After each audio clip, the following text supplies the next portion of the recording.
सोमारी स्पेशल प्यारा सा भजन। हर हर महादेव शंभो। के चढ़ावे अक्षत चंदन के बेलपतिया, अरे के चढ़ावे वो भोला धतूरा के पतिया। के चढ़ावे अहो भोले धतूरा के पतिया।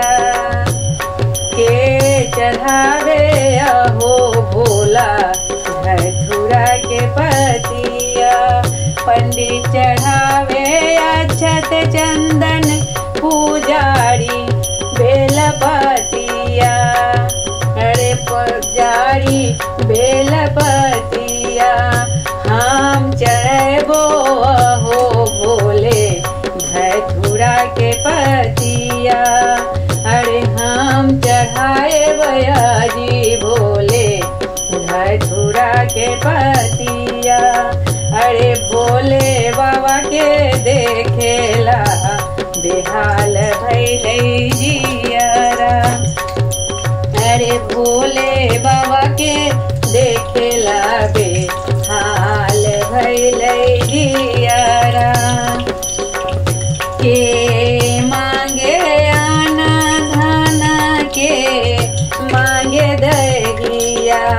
के मांगे आना धाना के मांगे दहिया, अरे के मांगे अहो भोले दर्शन देव कहिया।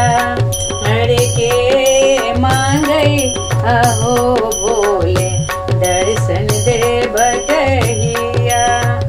भोले बाबा के देखेला बेहाल भइले जियारा, अरे भोले बाबा के देखेला बेहाल भइले जियारा।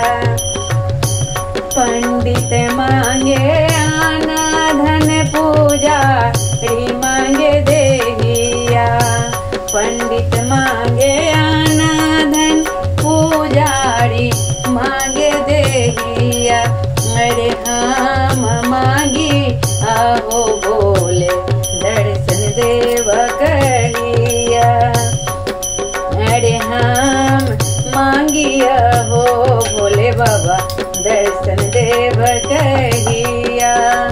भोले बाबा के देखेला बेहाल भइले जियारा, अरे भोले बाबा के देखेला बेहाल भइले जियारा।